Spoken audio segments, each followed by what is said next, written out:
Good evening, everybody. Happy Friday. Welcome back to Talking Devils podcast. I'm obviously your host, Keane, here this evening. I'm joined by Mr. Phil Marsh, former Manchester United striker. We're here today to talk about Manchester United versus Brentford in the Premier League.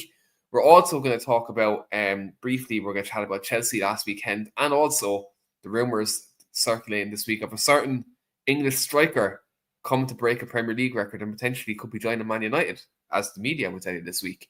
So we've a lot to talk about here today. So make sure you are smashing the like in the video. To drop your comments in, do subscribe as well. And we really do appreciate it. But Phil, how have you been? It's weird. We're coming on a podcast after a Man United win. How's the form? Yeah, all good. Thanks, mate. Obviously good to get a win last week against Chelsea. We didn't have one the week before when I predicted that we would get beat off Man City. So, I would have sort of gone for us to get a result against Chelsea. I just had that feeling, even though the game didn't quite pan out the way I was probably expecting it to. But yeah, all good, mate. Looking forward to another good weekend of football, and hopefully United can start stringing a couple of results together. I think the inconsistency of the club and the way that we've been over the last few years has been sort of a real disappointment to me. I think when you think of Man United, it's domination and it's winning consecutive games and going on long runs, but obviously we're not used to that anymore. So I'm hoping that we can put a little run together. At least it looks like we've got some winnable fixtures on paper coming up. So yeah, let's hope it can be the start of a few little good little runs of form and hopefully some goals and get some players back in form, if you like. Yeah, 100%. And I think, look, the Chelsea win for me was a massive boost, I think, for morale. Within the squad, getting 3 points. I think it was our best 45 minutes of football under Ruben Amorim, I thought, in that first half, in terms of how we attacked and how we were relentless and how aggressive we were. I thought that, I'm not going to say it was like Ruben Amorim football, full-fledged, but I felt like we seen, I suppose, signs of how Ruben wants us to play in terms of being aggressive and being on the front foot. Yeah, no, I 100% agree. I think the first half was really good. I think we was constantly putting balls into the Chelsea box, as you say. We was pressing well. We looked like we had a lot of energy, and there was sort of consecutive attacks, which was really good. Obviously, the goalkeeper getting sent off changed the dynamics of the game, and obviously Chelsea had to make a few tactical changes, which sort of fell into our lap, and that helped us a little bit. But as you say, we did have a good solid performance there, even though in the last stages of the game I would have liked to have seen the game out a little bit better. But yeah, a good 3 points and obviously something to build on now. Yeah, definitely. And I think for me, when Casemiro got sent off, I was like, oh, here we go. We just don't make it easy for ourselves anymore. And I think just when that happened, a lot of PTSD kicks in. It's like, okay, we've seen this before where we're a goal or two up and we get a red card, and all of a sudden the kind of deck of cards then effectively falls and the Jenga kind of falls at that point. But no, I think it was good to get 3 points. I think it was a good result against a very good Chelsea team as well. I know you can talk about the way Maresca made the subs that might have, let's say, changed the course of the game and how he made them changes. But I think largely even before that, even before the sending off and then first 13, 14 minutes, I thought we were really on top of them and they couldn't live with us in that spell. Now, who's to know what happens if it's 11v11, but it was 10v10 for 45 minutes. So we done well to get 3 points. I think it's a good start and hopefully a boost kind of going forward as well. Before obviously we talk about Brentford and kind of what threats they may face. There's recent news this week, Phil. Obviously they're saying that there's news in the European media and also in the English media at the moment. The Harry Kane seems to have a kind of 56 million release clause next summer from Bayern Munich, and looks like ourselves, Spurs, Chelsea, and Arsenal and other clubs are kind of sniffing around Bayern Munich. for looking at Harry Kane. I suppose like his name has been synonymous, I think, getting linked with us every summer, since he broke into the Tottenham team in 2015. If by all means it's a doable deal and Man United get back into Europe, let's say this summer, I know we've kind of a good project signed in Benjamin Sesko in 70 million. There's obviously a high ceiling, high potential there. But if Kane becomes available this summer, do you think United should approach it, considering his age and I suppose his experience? Yeah, I mean, to be honest, for me, I've always been a big admirer of Harry Kane. I think he's a fantastic footballer. I think if he does come back to the Premier League, which in my opinion, I think he will. He'll want to break the record. I think he'll want to come back to England and obviously, try and win some silverware in England with, wherever he comes back to. To be honest, for me, I think personally, the only two clubs I can see Kane coming back and playing for is either Tottenham or ourselves. I don't think he would go to Chelsea or Arsenal just purely based on the sort of the way he's grown up at Tottenham. He's a big fan of the club. I just don't think that move, unless the money was, absolutely ridiculous and it was something that he couldn't turn down, I just think it would be, it would be either ourselves or Tottenham.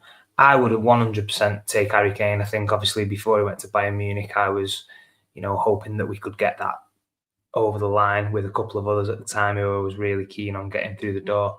I just think the way he is as a person, the way he conducts himself on and off the pitch, I think he would be a great role model to a lot of the younger players that we've got, in the dressing room, and a good professional player that I think at this moment in time, we're sort of crying out for that kind of player, not just, what he brings to us on the pitch. I just think when you look at, the way Kane is around his teammates, the way he sort of, lives his life, the way he sort of goes about his business, everything about him, to me, screams, he's a top professional. And I think getting someone like that, even though obviously he's going to be coming towards the end of his career, I still think he would have a lot to offer, and he'd probably guarantee us, 20, 25 goals a season, which would hopefully then elevate us into a position where we're sort of being able to challenge a little bit more, because as you say, you scoring goals, that always gives you a chance, and I think he would definitely bring that to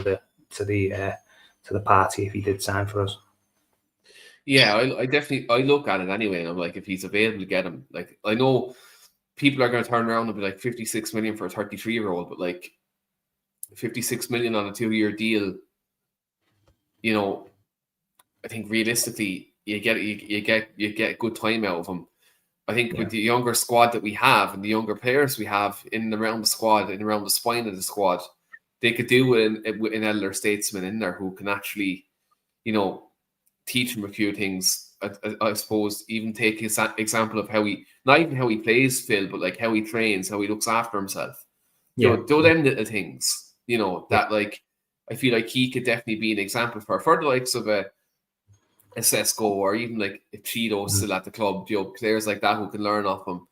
And I think as well, if Harry Kane, when a player like Harry Kane becomes available, and look, I know this is a very hypothetical conversation we're having right now because we're on the 26th of September 2025, but if he does become available, and like he had interest in actually joining us in Ten Hag's final season that summer, but we decided not to pay Spurs the 100 million, and we bought Rasmus Højlund, and I think the rest is history in terms of how that panned out.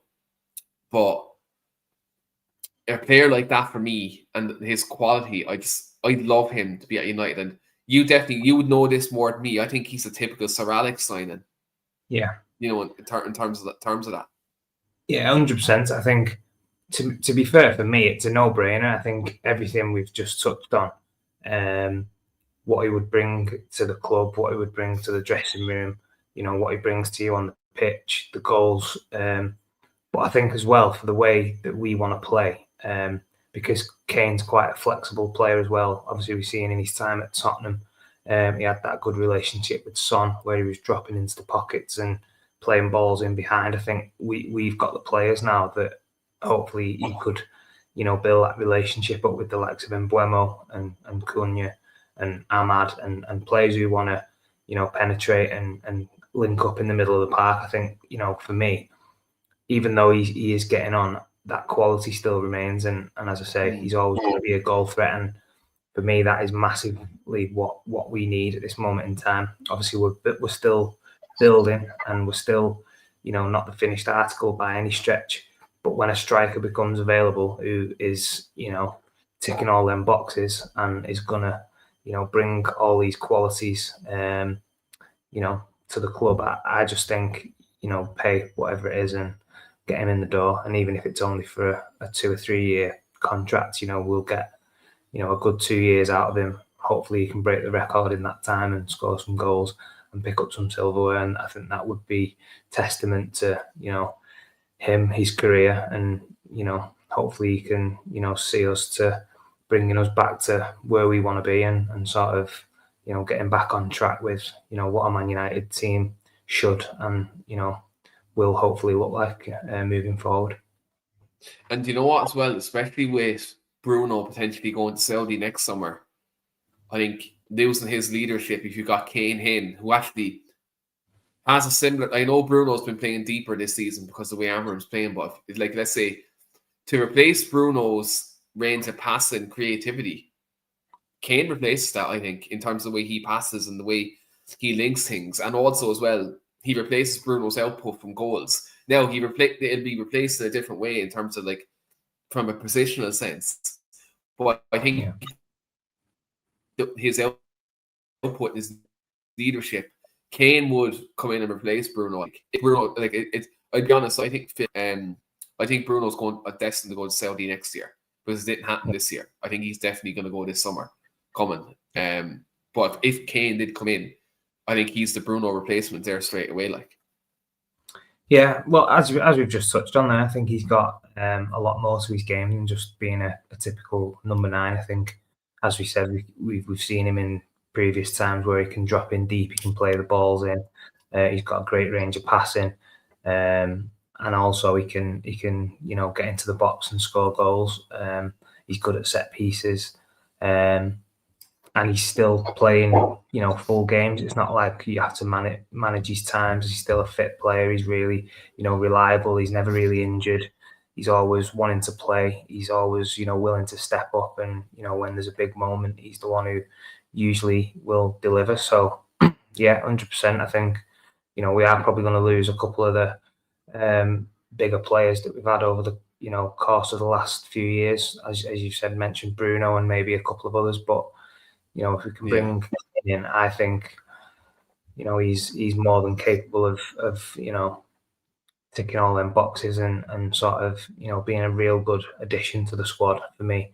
I would love to see him come in. I think there's not many signings where you sort of guaranteeing and sort of knowing what you're going to get in this day and age, especially with a lot of the signings we've made in previous years. It's been a little bit of a gamble and ifs and buts. But if you sign Harry Kane, even at the age he is now, for a 2-year, 3-year contract, I think that pretty much guarantees you goals. And as I said, it's not just about the goals. I think it's what he brings. The whole package for me, it's just definitely something I would be trying to get over the line if it was there to be done. Yeah, if it's there to be done and we have the financials to do it, then 100%. Before we move on, I'm gonna come to a couple of comments. Richard says, "Good evening, Keane and Phil. You're looking both well. Thanks very much. Just got the fresh trim today. Thank God I'm looking well. If I got a fresh trim that wasn't looking well, lads, we'd be in trouble here." I'm predicting 3 points for United this weekend. We owe Brentford. Yeah, we do. We do owe them. I think that I'm still scarred from that 4-0 in that Ten Hag season. I think we kind of need revenge there. And then also United at the wheel then says, "Just here to support you. Would love to work with you." Yeah, drop a DM and we can definitely have a look at that. But yeah, look, I think Brentford this weekend, Phil, definitely pose a different type of challenge that we would have had against Chelsea last weekend. Because Chelsea, they're very possession based, very keeping on the deck, getting their triangles together and kind of pressing high, do that kind of style. Key Andrews' Brentford play a very direct style, and if I'd actually quite say a nasty low block. They're a very nasty low block team, but I'm saying that in a good and an effective way. I think they do it quite well. When you look at the way we started this season, because I look at the way we started this season, I think bar the Fulham result, and even the Man City result 3-0, I look at that in hindsight. There were spells in that game we did play quite well. We just couldn't finish our dinner, and we were very indecisive. But I think our overall play this season has been quite good. We actually create quite a lot of chances. When you look at our output in terms of creation, and then the way Brentford played, how are you looking at the game this weekend? Yeah, I think obviously, as you just said, we have been creating a lot of chances this year. I think it's just not being able to maybe take the chances at the right time in certain games, or be as ruthless as probably we should be, just to kill a game off, or to take the chances when the game's there to be sort of won, whatever. So I think it's going to be a difficult game, as you say. Brentford's different style of football now under this new manager, a little bit more direct, long throw-ins and maybe, playing balls into the box a little bit more. So different type of threats that we're going to have to obviously deal with.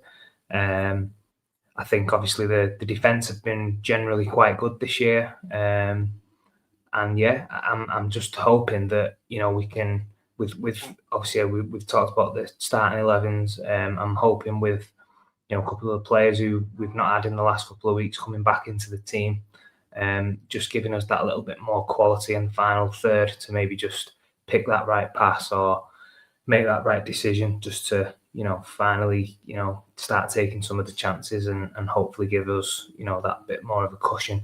I think it's always quite nervy at the moment when, we're winning by a goal or even 2 goals against Chelsea the other day, and then Casemiro gets sent off. You sort of thinking, here we go again. You just want to be in a position where, we can control the game, we can see a game out, we can score a couple of goals and just manage the game a lot better. I'm hoping, against Brentford, we should be, winning that game, in my opinion, with the quality that we've got.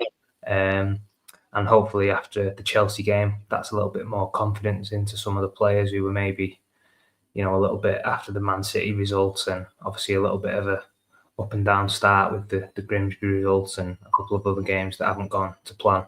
I'm hoping that we can start a little run going. We said before we came on that we want to, go on a little run. We've got a couple of winnable games that look like they're coming up now, which, never take anything for granted in the Premier League. And we've seen before that, it doesn't matter who you play. If you don't turn up and you're not at your A game every single week, you can get, found out. So, yeah, just hoping now the players can kick on and just, try and get a little run of form where, even if we're not winning games, at least we're giving ourselves the opportunity to, pick up some points and go on a little run where we're not losing games. Just, have a little bit of consistency, a little bit of momentum, and just see where it takes us.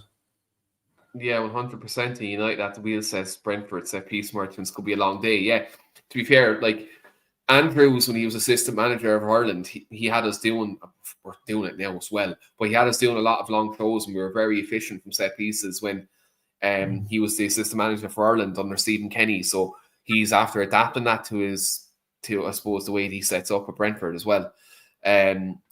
Then Richard James says this weekend's game will be United's only 22nd competitive game against Brentford. And he goes on to say then United have won 11, there's been 3 draws, and Brentford have won 7. I love these facts, Richard. I love when you do this, man. I feel educated every single time. He says, first time United met Brentford in 1928 was an FA Cup game. United won 7-0. We'd love if that was the scoreline on tomorrow. And then he says, actually 7-1 rather. Even then we couldn't keep a clean sheet. Imagine that. And then United at the wheel also says then switch and play on the flanks could be key, moving them about. We've been quite good at that actually in terms of switching it quite quickly. And Wemo seems to be very efficient at that. He pops out from that kind of right channel. he either does like a I suppose a proper switch or even kind of a one over the top as well.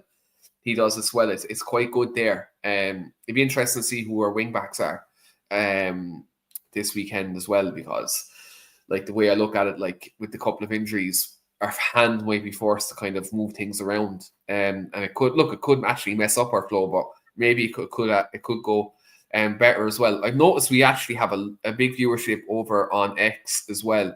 Now, if you're commenting live on X, lads, it actually doesn't pop up on StreamYard, so I can't see your comments. So if you want to ask Phil or myself any questions on the game, or you just want to chat about United, come over to Talking Devils YouTube and get your comments in there. And you'll be able to interact and chat and interact with the two of us as well. Because when you comment on X, it happens with me as well.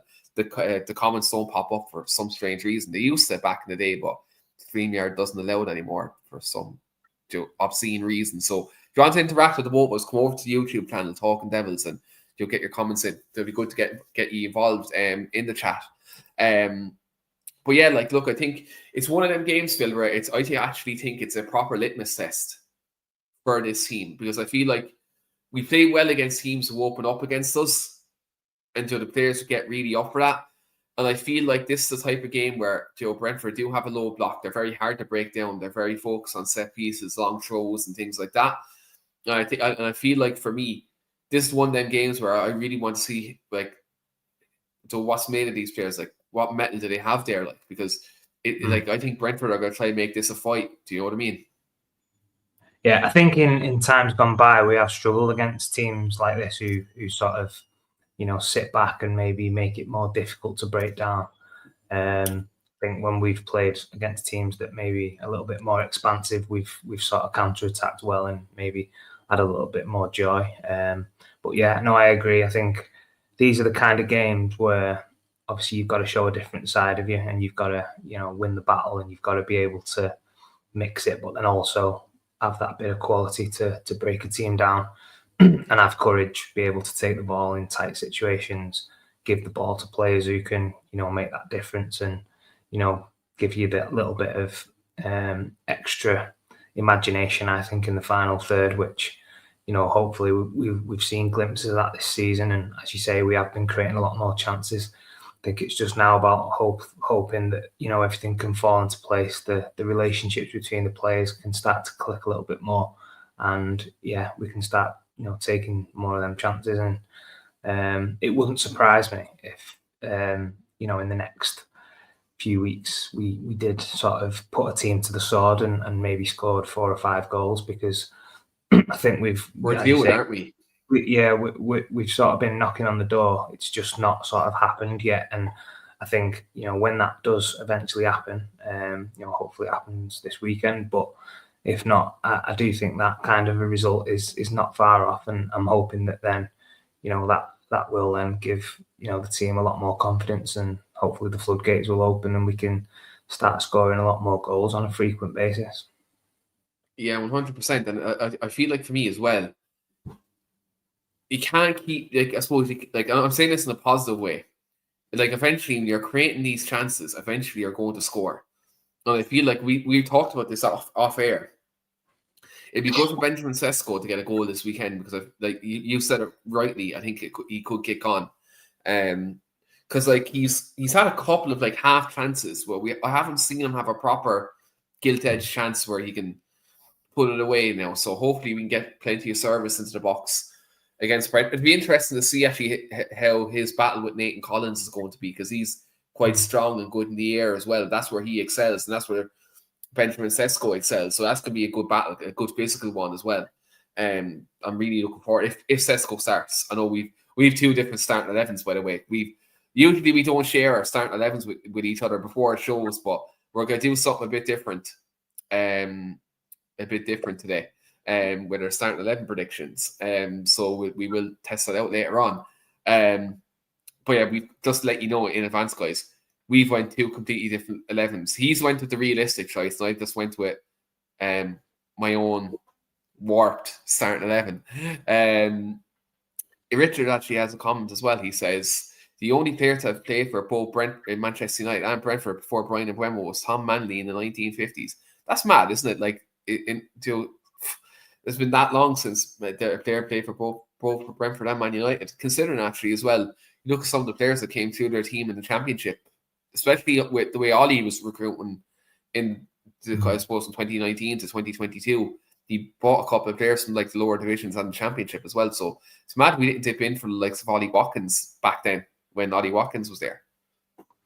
Yeah, I think obviously at the time Brentford had quite a good group of players, and obviously it's shown because they come up into the Premier League, and obviously they've stayed there for a while and they've established themselves now as a Premier League side, and obviously a lot of the players have moved on to bigger and better things. So yeah, credit to Thomas Frank really, who's sort of been there for quite a while and seen them through there, and obviously he's got his move now to a bigger club and doing quite well at Tottenham. So yeah, excellent. What do you think about their start? Because obviously Frank, like you mentioned, has been there so long, and obviously when we've seen it with our club, when a manager has been there for quite a length of time and has built something, naturally there's, I suppose, a decline. But they've done relatively okay. They've been, I suppose, especially at home, they've been okay. I think away from home against Fulham, they struggled. We've seen last weekend they really did struggle. What do you make, I suppose, what do you make of how they've adapted post Thomas Frank so far?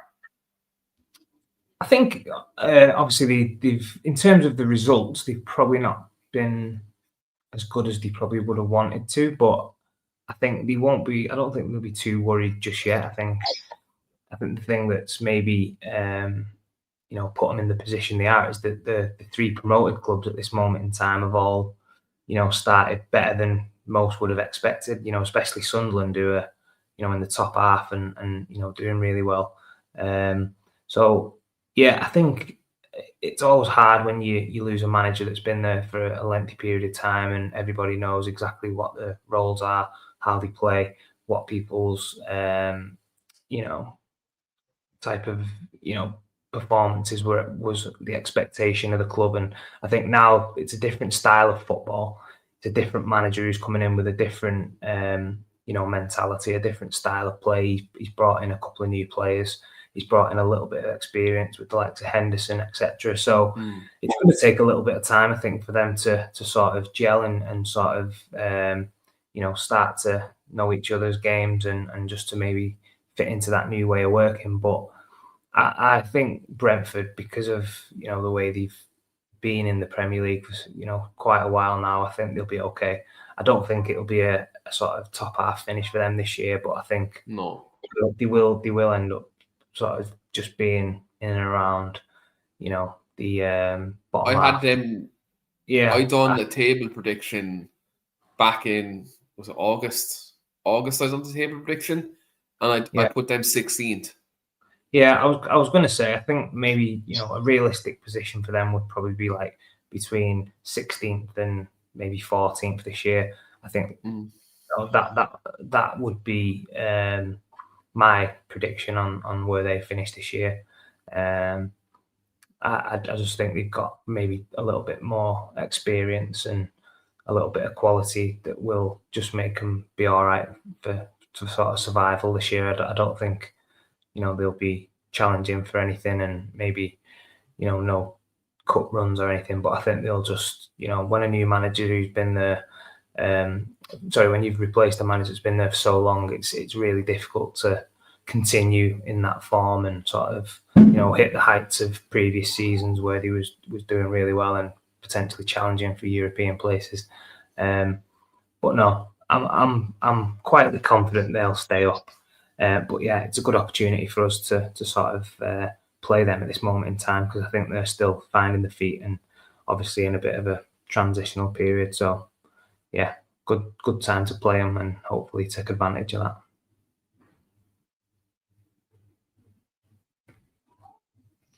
Yeah, I think they're going through a transitional period. I actually, do you know what? I agree with you on the Jordan Henderson signing now in hindsight. When they signed him, I was like, what are they doing? Because he's kind of had a bit of a rough period since Liverpool. Obviously, he had a stint in Saudi, then he had a bit of a hard time in Ajax. But he's after coming back, and that, look, to be fair to him, he's done quite well so far. That pass he played for the Brentford goal against Chelsea was sublime. It was like Jordan Henderson of like 2017 there. He rolled back the years. I see United at the wheel has a starting 11 prediction, and we will get the 11 predictions in soon. He has them in the comments, so we will bring that up later on screen when me and Phil bring up our starting 11 predictions as well. I suppose with the role of injuries this weekend, we're going to obviously do our 11 predictions in a couple of minutes, but how important do you think it is for the likes, let's say, Kobbie Mainoo, Mason Mount, and potentially Diogo Dalot this weekend to all make a mark, considering I say them three players, bar the exception of Mount is only just back from injury, but I still think he has something to prove, in terms of being consistently fit and playing.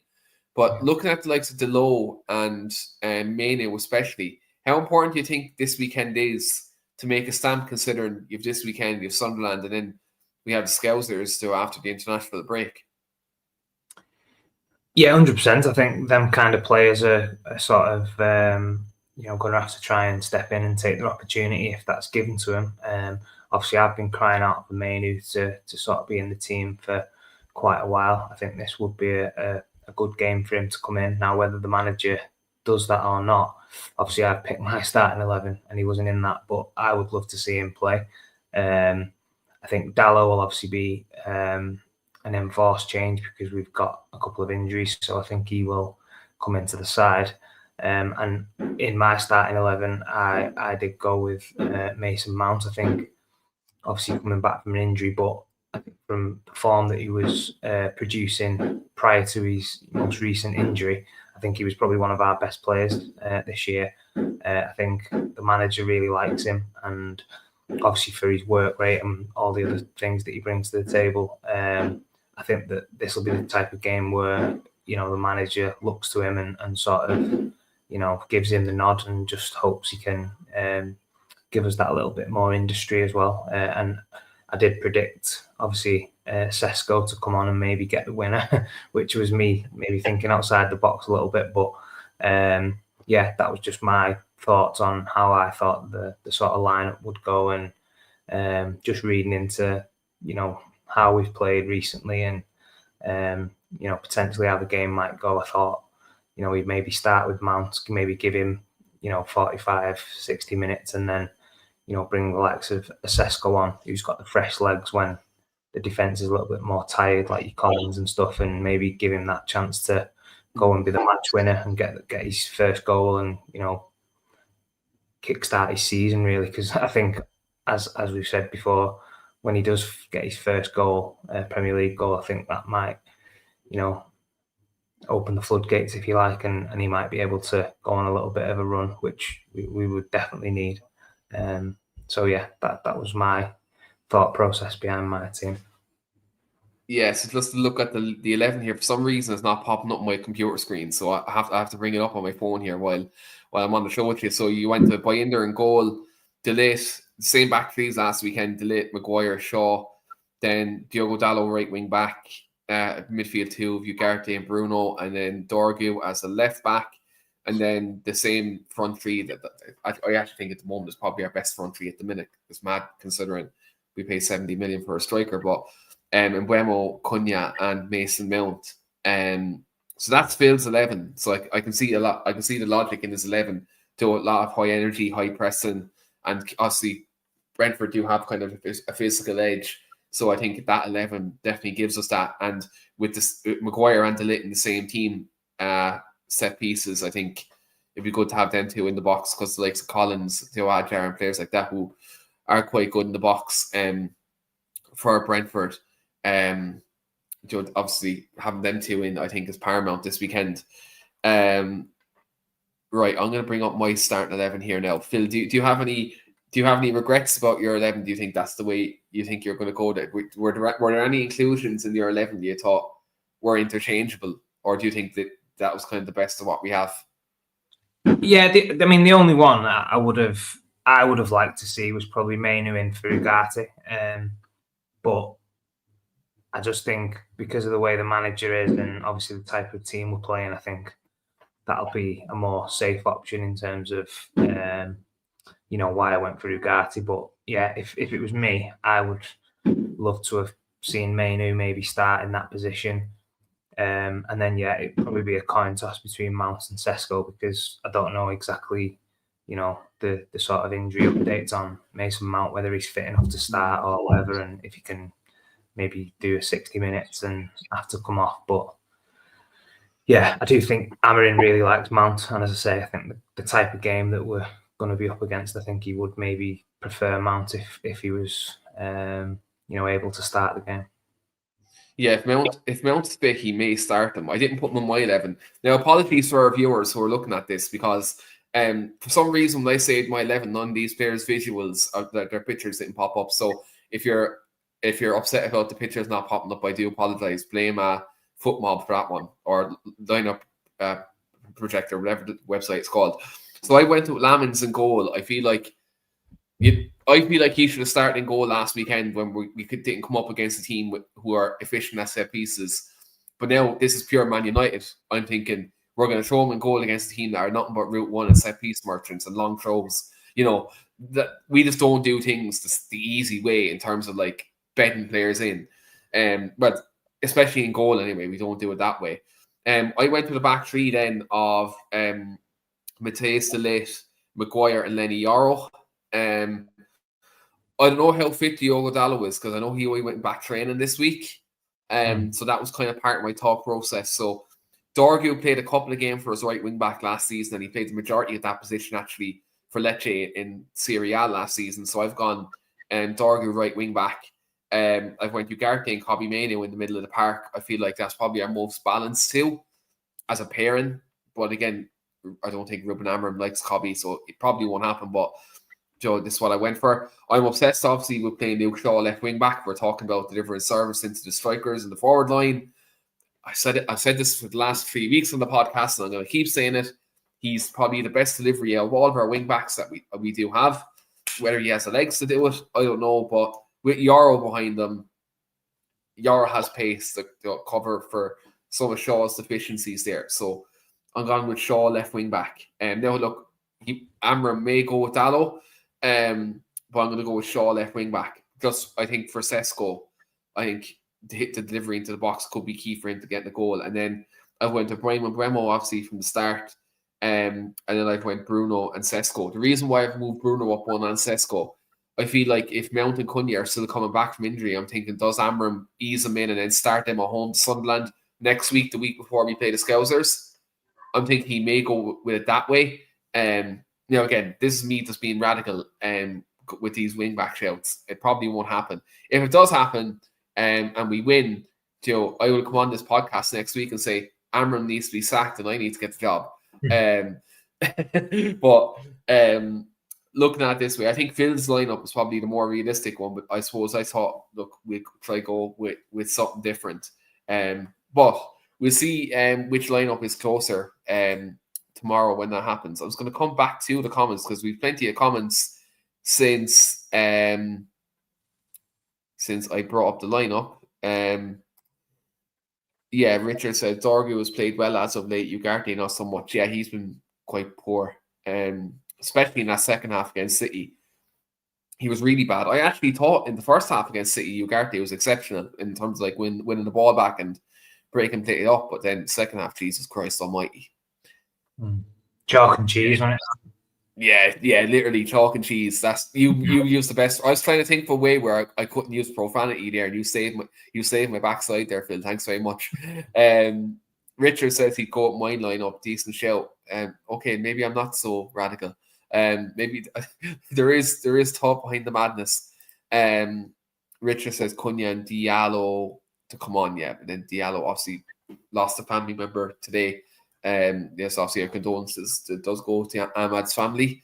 But Ahmad isn't available tomorrow, nor is Mazraoui through injury, and then also Casemiro as well. But Phil, we have a question in for you on Facebook from Terry Burrows on Facebook. It says, Phil Marsh, I would have gone for Xerxes myself over Mount, or are you going for what you think Amorim will go for? I think you said it was what Amorim.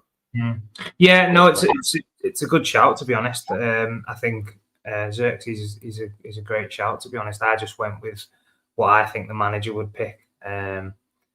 Now, whether that happens or not, I don't know. I think Xerxes is a great option. I just don't think he's sort of been in favour as much this season. He's not really started many games. He's not it's sort mad. of, played that much. So I don't know whether that's something to do with his fitness, whether it's his training, whether he just doesn't think he fits into this type of system at the moment. But yeah, certainly for me, I would be happy with Xerxes if he started. I think he offers something different. He's a good platform to build off. He's good at receiving the ball, and he can lay the balls back and build up play. So yeah, that would be another option. So yeah, it's not that I didn't think of that. It was just what I went for, what I thought the manager would pick at this moment in time. It's a bit of a weird one, really, actually, with Xerxes in it, with obviously how much football he's played this year, and I don't know whether there's something happened. And do you know what's weird, Bill? Do you know what's weird about that? In the couple of games and the bit of cameos he's had against Burnley when he came on, he was the best player on the pitch. Bar.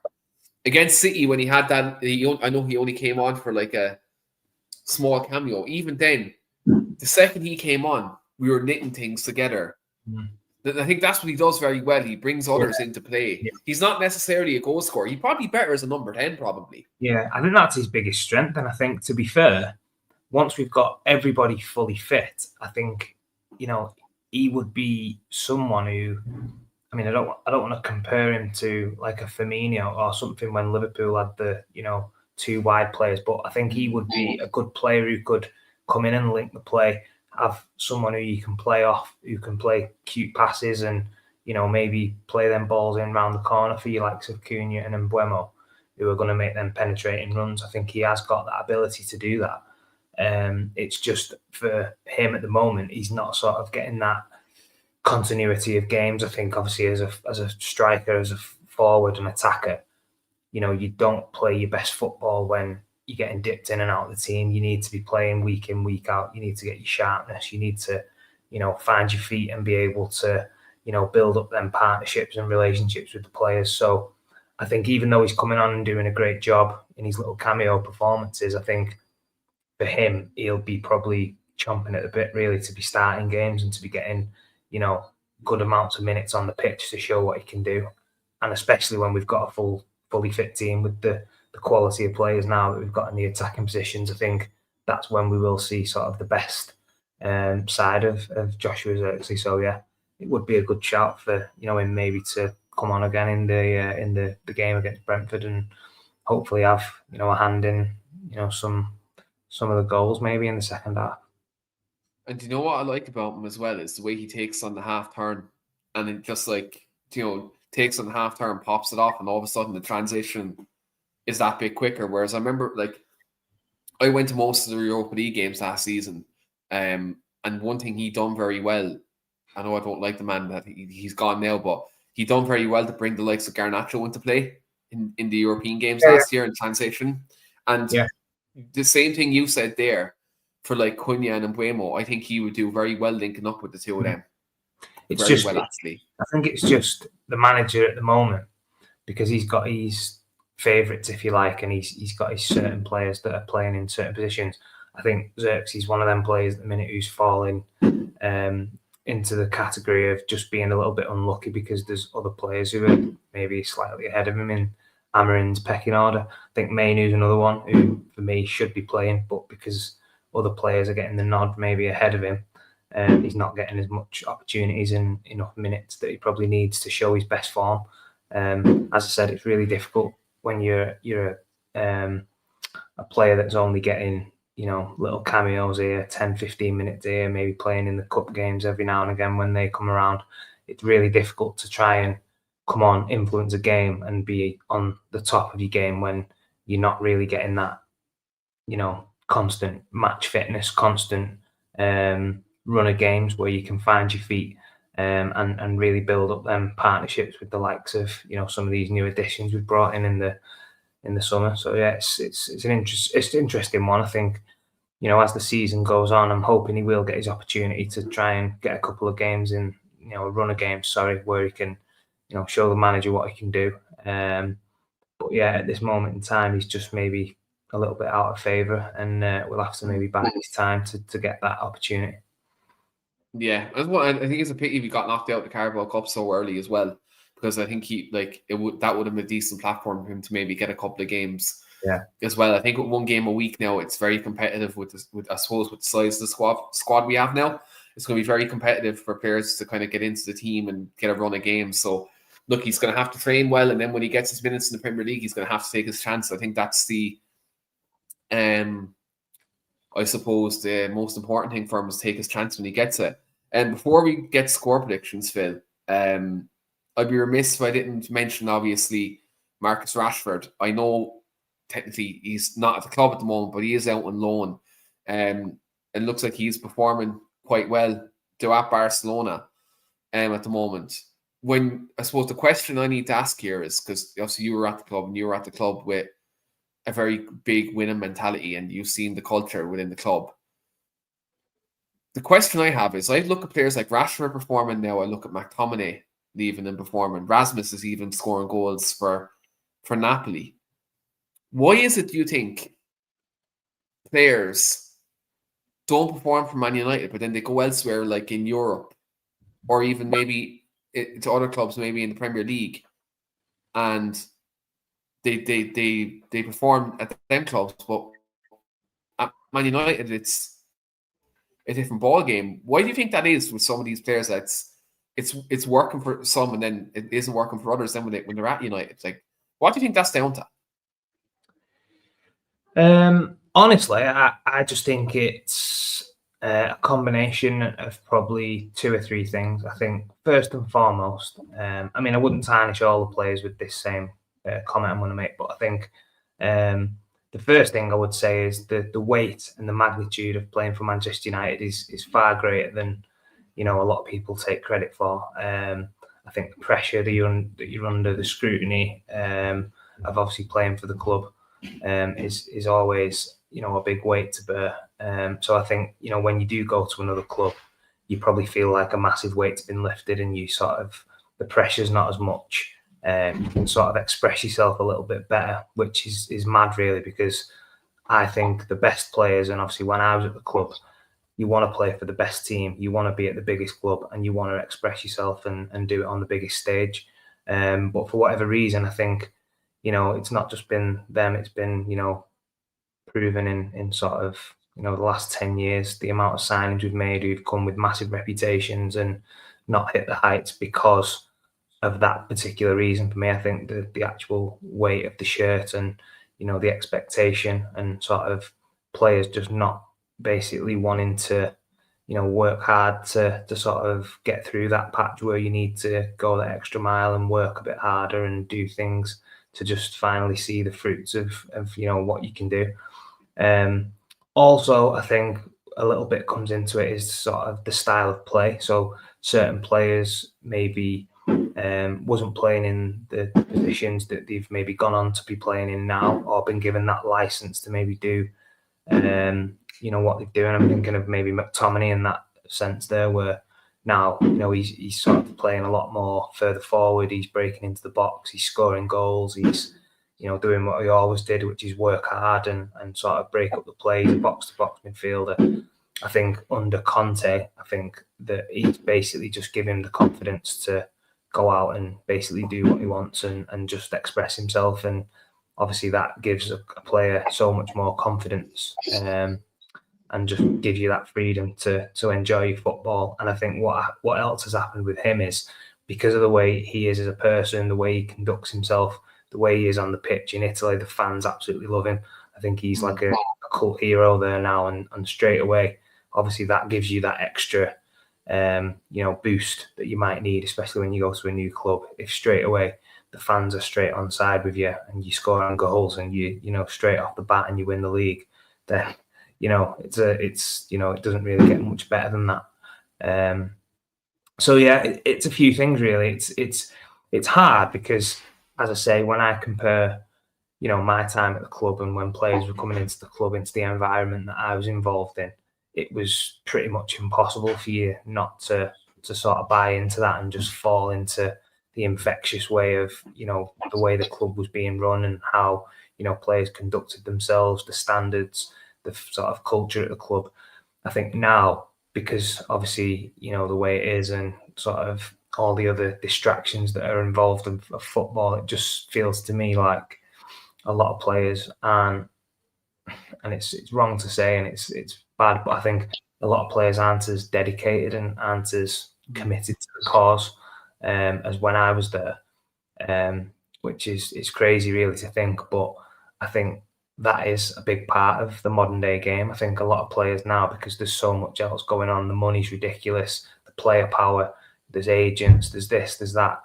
I think, that has sort of ruined a big part of the game. And obviously at Man United at this moment in time, we've been, going through a really bad spell, especially in the last sort of, 4 or 5 years where, we've had no consistency there. We've been signing players for far too much money than what they was worth. The recruitment's been terrible. Players have come in with big reputation on massive wages and not delivered. And you've got to try and basically find a way out of that and try and now start, being a bit more savvy in the market, recruiting the right kind of characters, as we just touched on there. Like a Harry Kane would be perfect for me. You know what you're going to get. He's a great professional. People can learn off him. There's other players who we've signed who are maybe not hitting the heights at this moment in time, but someone like a Sesko to learn off someone like Harry Kane would be absolutely perfect. I think, invaluable little nuggets like that are exactly what we need to try and do now, just to try and give, some of these players the best chance to succeed. Yeah, and do you know what? I think for me as well, like I'm not making excuses for all these players because there's always been different mitigating circumstances why players have left the club. I think like a lot of managerial turnover definitely doesn't help development because as well, you're going from like Louis van Gaal's style. You're going from like Louis van Gaal's style that's like control and possession of football. Then you're going from Mourinho that's very compact to very defensive football, let's be honest. Then you're going from Ollie who started out attacking but then went to a very transitional side of football, which both were effective.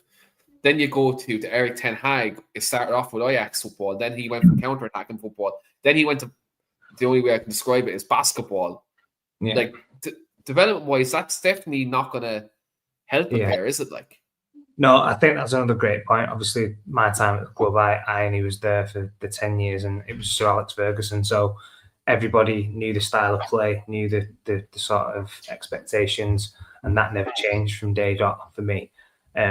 So yeah, the turnover of managerial appointments and styles definitely has a part to play in it. I think as a player, especially in the attacking positions, you want to try and sort of go into the game and go into the seasons knowing what your role is, knowing what your position expects you to do. And I think obviously under them certain managers, the likes of Rashford, has probably been asked to do maybe 5 or 6 different things in that sort of 7-8 year period, which for someone he went from like a 9 under these managers, right? He went from like a 9 to a right winger to a left winger, and then Ten Hag in the end had him being like a wide playmaker, and then he had to play number 10 under Amorim. Like, Jesus Christ, like when you look at like some of these players, like McTominay was used as a holding midfielder under Ollie, like, and a holding midfielder under Jose. Then, like you said, Conte's unlocked them almost.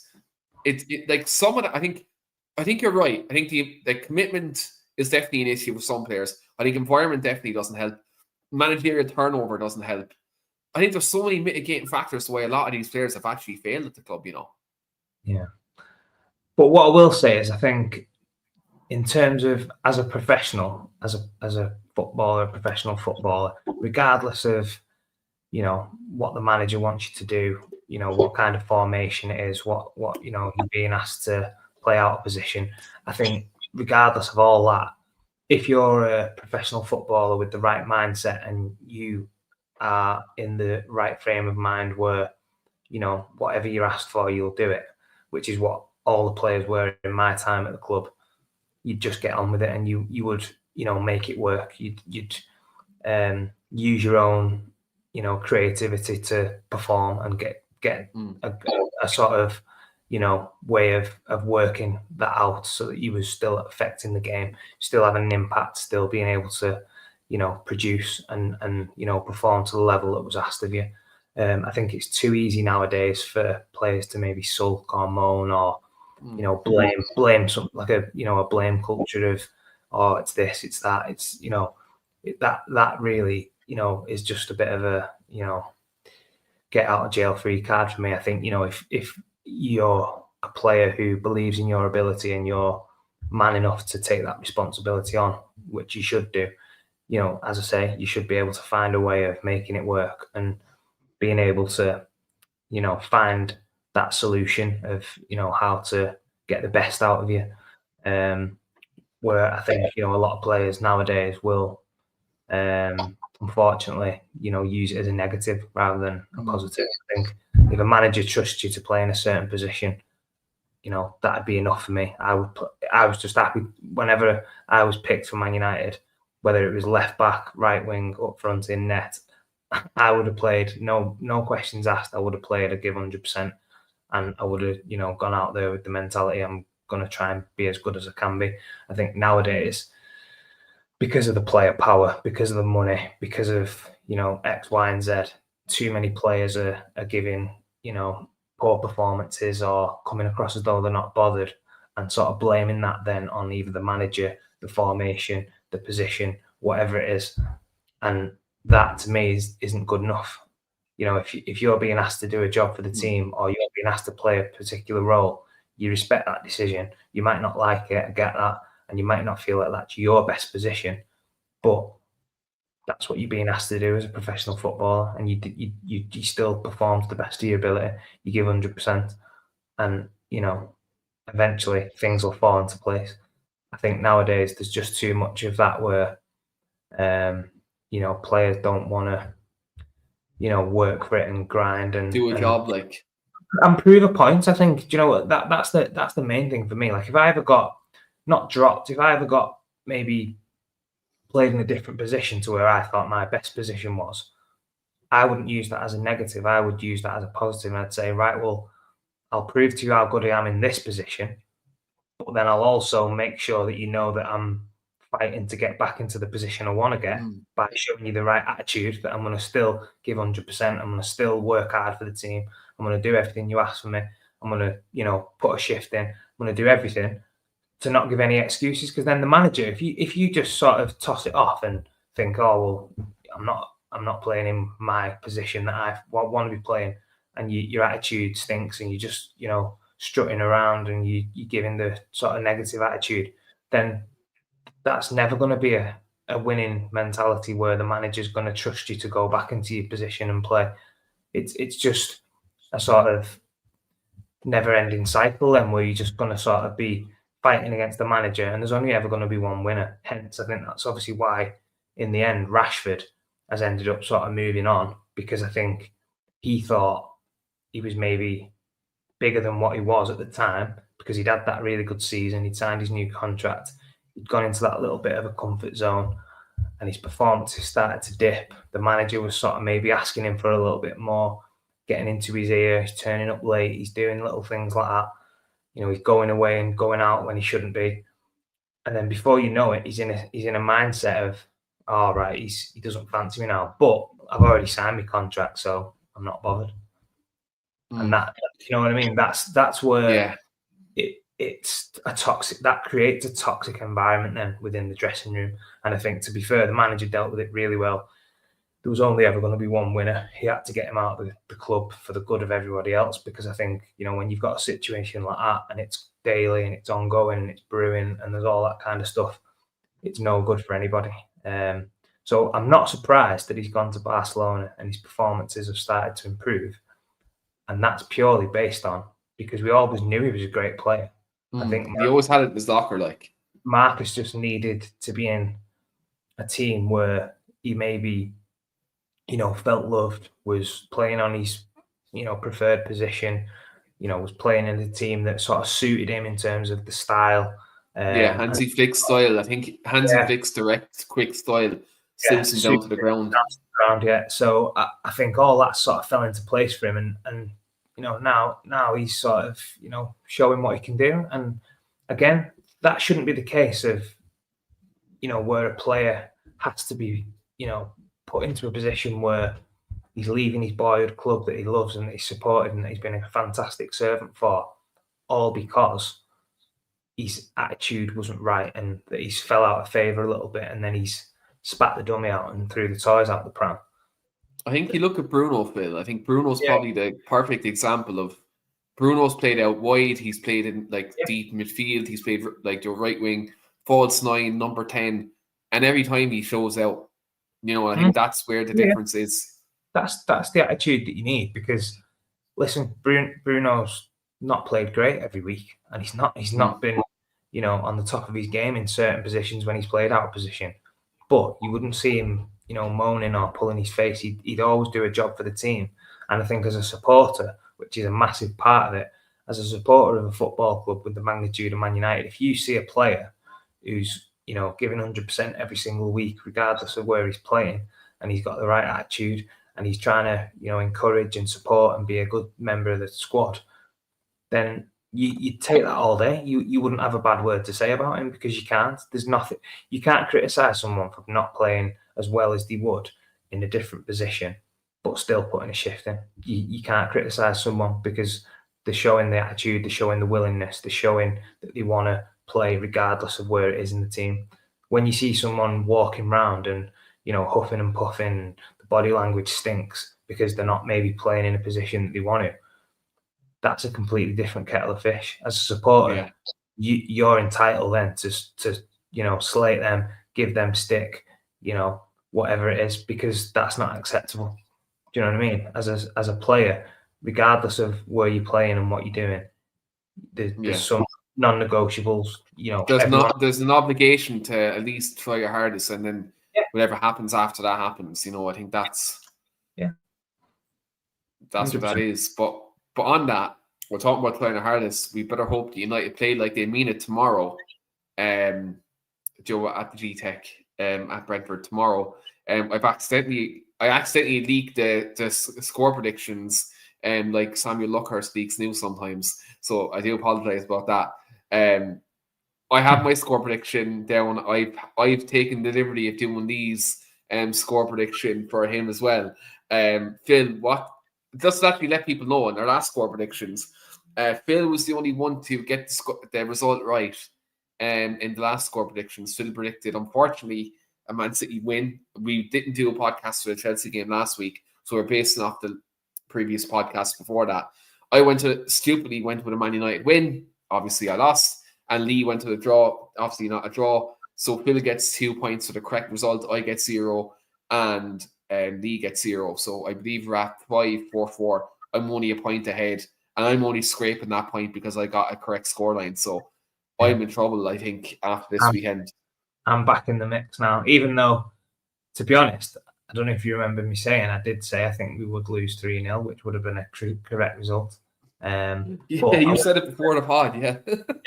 I went a little bit more safe and just sort of said that City would win. I think I went for 2-1, but you went 2-1. I have it there on the predictor there. Yeah, I'm back in the mix a little bit now. So, give me your score prediction for tomorrow. Have you done your score prediction and you've done Lee's already? I've done mine and Lee's already. Yeah. Right. Okay. Do you want me to give you Lee's score prediction first? Yeah, please, because I think Lee's score prediction might be basically what I was going to say. So if it is, I'll change it. I have 4-2 Man United for Lee's score prediction. All right, okay. I wasn't going to go for that, so that's okay. I'm going to go for 3-1 United. 3-1 United. So Phil is 3-1 United. And I also had 3-1 United as well. But do I change it now? Okay, people in the comments, should I change my score prediction to stay ahead or should I be safe? To be fair, I'll tell you what, Keane, you had 3-1 locked in before I said it, so I'll change. No. I'll change. if you want. You go 2-1 then. Yeah, I'll go 2-1. I think 2-1. I think if we all go for the win, then at least we've all got a separate chance then of getting. There's a bit of spice to it then. Yeah, we're all sweating. Right, so then score predictions are locked in now. We're doing a Super 6 style. So if we all get the correct result, which we all have gone, Man United wins. Lee has read with a really, really entertaining game for a 12:30 kickoff. Lee definitely would have went for this score just for that there. I think Phil can agree with me. Lee definitely would have went. Yeah, Lee loves he was. Yeah, he always likes a good Desmond in his score predictions at times. So I've kind of took the liberty of kind of doubling the Desmond there. So yeah, he's gone 4-2. Phil's gone 2-1, and then I've gone 3-1. Any particular goal scorer? Who's the winning goal? You said Sesko's the winning goal for you tomorrow. Yeah, my prediction was, I mean, I did say this actually before, so I don't know why I didn't go for 2-1. I did say I think the game would probably be quite close up until about the hour mark, so a 0-0 or a 1-1. And then I think Sesko will hopefully come on and get the winner. So that I'll stick with that. I think, I'll say I'll go for Bruno to score, and then I think Sesko to come on and score the winner. So Bruno and Benjamin Sesko, that'd be some crack if Sesko gets like a late winner. Be unbelievable. Yeah. For my score prediction, then I'm gonna go Collins from a set piece. I feel like that's where they're going to target us. To go Collins for a set piece for the Brentford side. I'm always saying that because I'm Irish, so that's the only reason why I'm doing that. United's goal scorers, then I'm going to go Harry Maguire, Brian Mbeumo, and Mason Mount. I wouldn't mind Mbeumo scoring as well, because I think against your former club, I always like players scoring against the former clubs, just to give a little bit of extra added spice. Question, actually, since you're a former player, celebrating against your former club or not? Depends. I think it depends on the amount of time you was at the club, and secondly, the way you left. If you left on good terms, then for me, I wouldn't want to be going too over the top with the celebration. I'd just sort of, play it cool. But if it was sort of a bit salty, or if they did something that you was maybe a little bit upset or disgruntled about with the way you left the club, then just go for it. And I think I'd be in the same boat as you. I think it depends how it ends, but like, as well, it depends on the kind of person you are, like as a character. Some people just don't care, do they? Some people just whatever, regardless of if they've played for them, just celebrate any way they want to every time. But I think if you've got a bit of sentiment towards the former club, like if you've been there a long time and you're sort of a bit of a fan's favourite or a cult, you don't want to be sort of damaging any reputation. So you'd probably just tone it down and show a little bit of respect that way. But if it's not been, a great way of leaving, or you had a bit of a frosty relationship with the fan base, then go for it. There's nothing to lose, is there? There's nothing. No. Do you know what's funny about that? Do you know what's funny about what you're saying there, Phil, on that? Chelsea were waiting for Garnacho to do the nastiest celebration ever last weekend. That red card just killed it. That red card, and then Maresca's substitutions killed it. I reckon Garnacho was ready to do the nastiest sue ever. Yeah. If he scored last weekend. Last week, I thought, before the game, I was thinking, obviously, how the game might pan out. But again, I thought it'd probably be quite close and there'd be substitutions coming on who might influence the game. And I was thinking, imagine if Garnacho came on and scored the winner for Chelsea late on.